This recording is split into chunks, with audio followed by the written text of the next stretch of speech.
Hello, j'espère que tu vas bien. Alors aujourd'hui, une vidéo sur l'ordinateur quantique. Alors ça m'est venu quand j'ai commencé à m'intéresser à Gesara Nezara. Alors je rentre pas dans le détail parce que il y a plein de vidéos qui en parlent, il y a plein de gens qui en parlent et tout ça, donc je te renvoie là-dessus.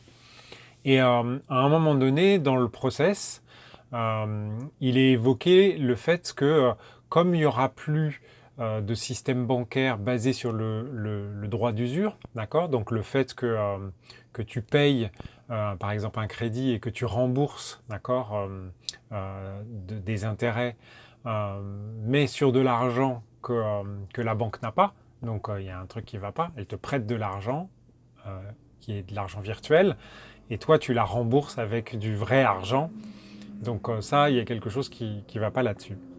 Et donc dans la mise en place de Gesara Nezara, il y a le fait que tous les crédits de tout le monde seront remboursés. Ça veut dire quoi? Ça veut dire que normalement, en théorie, hein, c'est le principe de base, tout cet argent que les êtres humains ont donné aux banques alors que la banque n'avait pas l'argent initial du montant du prêt, eh bien normalement tous ces montants-là devraient être remboursés à chaque individu.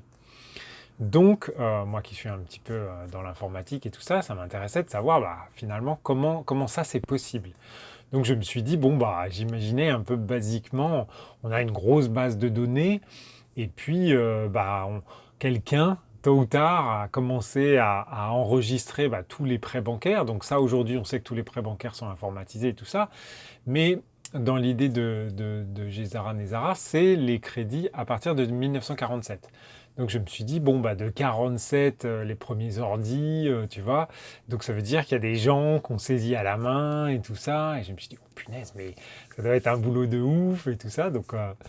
Et puis j'entendais l'ordinateur quantique, c'est l'ordinateur quantique qui va gérer ça et tout ça. Et je me disais, mais comment c'est possible? Comment ça peut fonctionner? Qu'est-ce que ça peut être ce truc-là? Et puis, comme c'est comme tout, hein, quand tu demandes à l'univers d'avoir des réponses, il te les amène sur un plateau.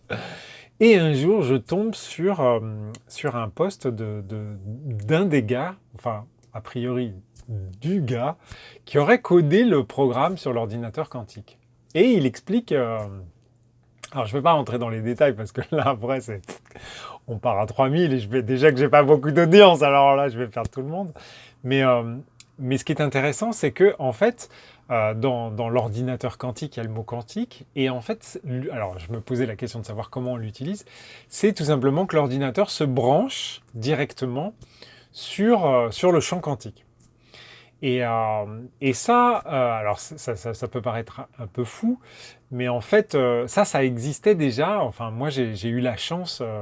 Donc, actuellement, il y a 2 ou 3 machines. Enfin, d'après moi, il y a 3 machines que je connais en tout cas, qui existent sur le marché, c'est-à-dire des machines qui sont capables de lire le champ d'information quantique. Et même, il y en a certaines qui sont capables de renvoyer de l'information.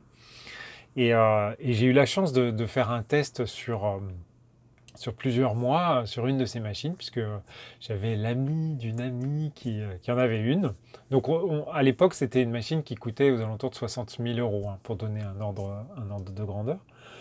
Et donc, j'avais simplement donné mon nom, mon prénom, ma date de naissance. J'avais donné une photo, et puis c'était tout. Et on s'était donné rendez-vous. J'ai mis mes mains sur des plaques, des plaques électromagnétiques. Et, euh, et ça a pris, je sais pas, 15, 20 secondes. Bon, allez, on va dire 30 secondes, parce que j'ai peut-être pas beaucoup de mémoire, donc j'ai peut-être oublié. Et là, je me suis retrouvé avec 150 pages de PDF. Et en fait, la machine a scanné mes tout. C'est-à-dire tout quoi. Mon aura, mes chakras, ma santé physique, ma santé psychologique, ma santé émotionnelle, tout. Donc avec tous les dysfonctionnements qui pouvait y avoir et tous les fonctionnements optimaux qu'il y avait aussi. Et donc ça c'est la première étape, mais ça franchement c'est le temps même pas 30 secondes, je pense que c'est 20 secondes ou 15 secondes, de capture en fait de qui je suis Et ensuite, l'ordinateur va chercher dans la base de données, puisque là, pour le coup, il y a une grosse base de données d'informations par rapport à ça, par rapport aux vibrations. Et ensuite, il construit le rapport. Et là, c'est juste bluffant. Et donc j'avais fait ça, et moi ça m'avait scotché, hein. Franchement, d'ailleurs, je pourrais le mettre, enfin c'est quand même perso, mais je pourrais le mettre à disposition, c'est fou les trucs, mais c'est tout. Ça peut être telle glande, ça peut être par exemple telle glande ici, ça peut être les problèmes d'articulation, mais on dit quelle articulation à quel endroit, ça peut être une dent particulière, enfin franchement c'est vraiment bluffant. Alors après, on croit ou on ne croit pas. Mais d'un autre côté, moi j'avais déjà vécu cette expérience-là. Et ah oui, puis la deuxième étape, c'est qu'on a la possibilité, comme on connaît tous les dysfonctionnements, on est capable d'envoyer des ondes correctrices, d'accord? Puisque ne faut pas oublier que tout est vibration, hein. On fait du quantique, hein, donc on y croit. Et donc on est capable de renvoyer dans le champ des actions correctrices et qui sont des ondes pour éliminer. C'est un peu le même principe, je dirais que le quantum K, là je suis à fond dedans en ce moment. Et c'est vraiment ça, on joue avec le champ quantique en envoyant des ondes pour en fait contrebalancer des ondes qu'on pourrait avoir en notre défaveur, on va dire.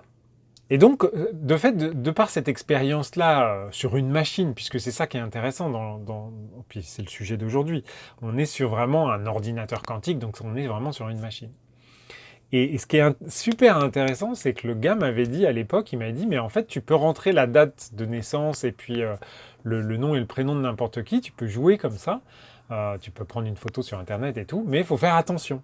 Parce que tu peux tout de suite avoir des retours, en fait. D'accord? Et il m'a cité un exemple, alors je ne vais pas rentrer, malheureusement, je ne peux pas le donner, l'exemple, mais il m'avait montré que, en gros, pendant la formation, ils avaient joué un peu avec et Tox, quelques minutes après, il s'est passé quelque chose dans la matière pour dire pop, pop, pop, vous n'avez pas le droit d'aller jouer sur ce terrain-là.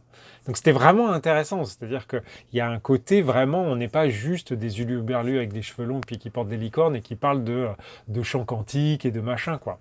On ne fait pas tourner les tables, mais presque. Non, non, non, là on est vraiment dans la matière. Et donc cette expérience-là, ça m'avait bien évidemment marqué. Et je me disais, mais qu'est-ce que ça peut être un ordinateur quantique? Et donc, après 7 minutes de vidéo, qu'est-ce que c'est que l'ordinateur quantique? Eh bien en fait c'est la même chose. C'est-à-dire que c'est un système programmé qui va permettre de lire le champ. Alors, lire le champ, c'est toujours une comparaison de vibrations et des choses comme ça. Et inversement, de pouvoir renvoyer des informations. Alors, les deux exemples par rapport à cet ordinateur-là qui sont donnés, donc déjà, le programmeur qui a fait ça, lui, il dit, de toute façon, l'ordinateur est déjà en fonctionnement, hein. Alors, ce qu'il faut savoir, c'est que c'est déjà en fonctionnement. C'est pas l'objet de la vidéo, mais il tourne déjà. Et en fait, il y a déjà eu des tentatives de piratage. Et ce qui est génial, c'est que là, l'ordinateur, par exemple, quand il se fait pirater, comme il consulte le champ, il sait d'où ça vient. Peu importe ce qu'on fait, qu'on voit dans les films d'espionnage, le gars qui fait tout le tour de la Terre en reroutant son adresse IP, machin et tout ça.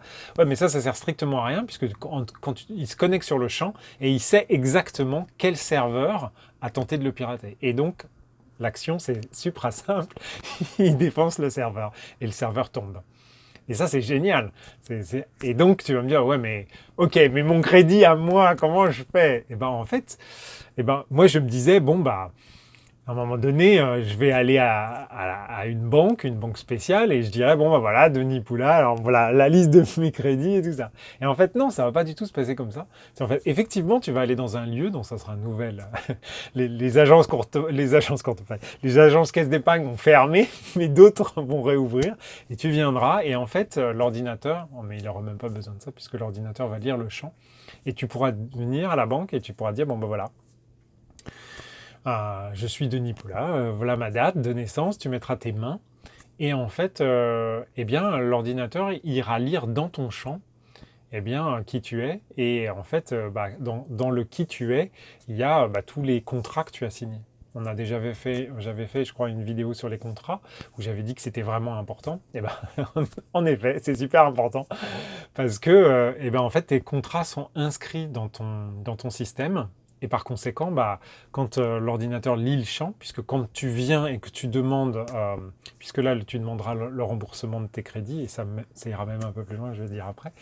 Et donc tu vas dire, voilà, n'auras même pas besoin, tu pourras pas mentir en fait, tu pourras pas dire, bah voilà, j'ai fait tant de crédits, machin, non mais t'as pas besoin de nous dire, on va lire, on va voir et on va savoir. Donc automatiquement, on va pouvoir détecter tous les contrats qui sont terminés ou pas, ou qui sont en cours et tout ça, et tu pourras obtenir tes fonds. Donc ça, c'est trop cool. Et donc la deuxième étape qui est vraiment sympa, c'est le fait que aussi comme le champ va pouvoir lire et savoir enfin l'ordinateur pourra lire dans le champ qui tu es, il pourra aussi voir un peu comment dire ça? Ça sera pas les bons points et les mauvais points, mais disons qu'il pourra lire vraiment, je dirais, la pureté de ton âme, en fait, ou la pureté de enfin, pas de ton âme, mais plutôt de ton incarnation. C'est-à-dire, est-ce que tu es plutôt une bonne personne ou une mauvaise personne, quoi.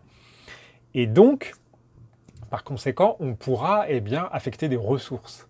Ça veut dire quoi? Ça veut dire que si dans un futur proche, on aura besoin d'avoir encore de l'argent, puisque ça sera la base un peu de la finance, mais que petit à petit on va l'éliminer, il faudra bien qu'il y ait des ressources, il faudra bien qu'on alloue aux gens de quoi manger, dormir, machin. Et donc, eh bien, en fait, c'est cet ordinateur-là, quantique, qui pourra, en lisant le champ, t'affecter des ressources. Et ce qui est intéressant, c'est que ça porte un autre regard sur justement tout ce qui se passe aujourd'hui avec cette histoire de pandémie, cette histoire de vaccins, de graphène et tout ça. Puisque je ne sais pas si tu avais fait le lien avec la vidéo que j'avais parlé d'une vidéo où le gars disait que le graphène, en fait, c'est un, c'est un des seuls matériaux en deux dimensions, puisque ça fait des couches fines et tout ça. Et je trouvais ça vraiment intéressant. Et quand tu mets ça avec l'ordinateur quantique qui va lire ton champ, et que tu dis, ah, mais en fait, l'ordinateur ne va pas pouvoir lire si tu as une trop grande déformation de ton système ou de ta vibration. Et par conséquent, est-ce que toute cette histoire de graphène ne pourrait pas être un moyen détourné de pallier ou de faire en sorte qu'il y ait peu de gens qui puissent accéder à ces ressources-là, ou qu'on puisse se dire, bon, bah en fait, on ne peut pas le mettre en route, cet ordinateur-là, parce qu'il y a trop de gens qui sont parasités, et par conséquent, ça ne serait pas juste. Ce qui laisserait la possibilité à ceux qui n'ont pas une incarnation très pure de s'en sortir quand même. Je ne sais pas. En tout cas, ça a le mérite enfin, je trouve que c'est intéressant de se poser les questions, en tout cas. Donc voilà, voilà. Donc en gros, l'ordinateur quantique, eh bien, on se fichera de savoir combien tu as travaillé, on se fichera de savoir si tu as volé ou pas volé, on se fichera de savoir si... enfin, c'est pas qu'on se fichera, mais c'est que ça servira à rien de mentir, en fait. Et c'est ça, pour le coup, je trouve ça cool. Parce qu'aujourd'hui, on est quand même dans un monde de masques, un monde de fake, et qu'il y en a qui arrivent quand même à s'en sortir, et puis il y en a d'autres qui galèrent, qui souffrent de manière complètement injuste. Et là, ça serait un bon retour à l'équilibre, je trouve. En tout cas, c'est une belle croyance sur laquelle je veux bien me positionner pour encore les mois à venir. Voilà, voilà. En tout cas, si tu as des questions, n'hésite pas. Et puis, si tu veux qu'on parle de plus en détail, si tu as maintenant, je te rappelle qu'il y a un canal Ne me libère pas, je m'en charge sur Telegram, et que par conséquent, tu peux venir, tu peux chatter avec moi en direct sur les sujets des vidéos ou sur d'autres sujets, sachant que Telegram, c'est beaucoup plus souple qu'un un format Instagram ou un format Facebook ou un format YouTube. Donc je poste beaucoup plus de choses, ce qui me passe par la tête, des trucs vraiment sympas que je découvre et dont j'ai pas le temps de le formaliser sous forme de vidéo. Donc un Telegram, c'est une nouvelle manière d'échanger et de pouvoir travailler ensemble. Voilà, voilà. Je te souhaite une super journée et puis je te dis, nettoie tes contrats et sois une bonne personne, hein.